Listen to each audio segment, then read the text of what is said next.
দ্বিতীয় বিশ্বযুদ্ধের পরে নেসক্যাফে কফি যখন জাপানে ব্যবসা শুরু করে তখন তারা খুবই স্ট্রাগল করতেছিল, কোনোভাবেই জাপানে কফি বিক্রি করতে পারতেছিল না।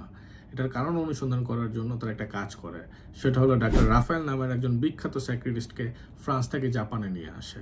তো ডাক্তার রাফায়েল জাপানে এসে তাদের কাস্টমার বিহেভিয়ার বোঝার জন্য সে কিছু ইন্টারভিউ নেয়, এবং সেই ইন্টারভিউর মাধ্যমে সে জানতে পারে জাপানের মানুষ সেসব প্রোডাক্টগুলো ইউজ করতে বেশি স্বাচ্ছন্দ্য বোধ করে যেগুলোর সাথে তাদের ইমোশনাল অ্যাটাচমেন্ট আছে এবং চাইল্ডহুড মেমোরি আছে। এরপর ডাক্তার রাফায়েল নেসক্যাফের ডিরেক্টরদেরকে ডেকে বলে, তোমরা সব ধরনের প্রোডাকশন এবং মার্কেটিং অফ করে দাও, তোমরা কিছু ক্যান্ডি এবং চকলেট বানানো শুরু করো যেগুলো কিনা কফি ফ্লেভারের, এবং ফ্রিতে বাচ্চাদেরকে দিতে থাকো। তো যেই কথা সেই কাজ, নেসক্যাফের সব ধরনের প্রোডাকশন এবং মার্কেটিং অফ করে দেয় এবং তারা ক্যান্ডি এবং চকলেট বানানো শুরু করে যেগুলো কিনা কফি ফ্লেভারের, এবং এরপর এগুলো তারা বিভিন্ন স্কুল কলেজে ফ্রিতে ডিস্ট্রিবিউট করা শুরু করে।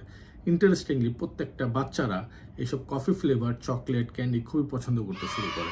তো 10 বছর পরে এই বাচ্চারা যখন বিভিন্ন ইন্ডাস্ট্রিতে যায়, বিভিন্ন অফিস আদালতে যায়, তখন নেসক্যাফে পুনরায় তারা তাদের প্রোডাকশন শুরু করে এবং কফি বিক্রি শুরু করে, এবং তখন তারা পুরো মার্কেটে বুম করে ফেলে।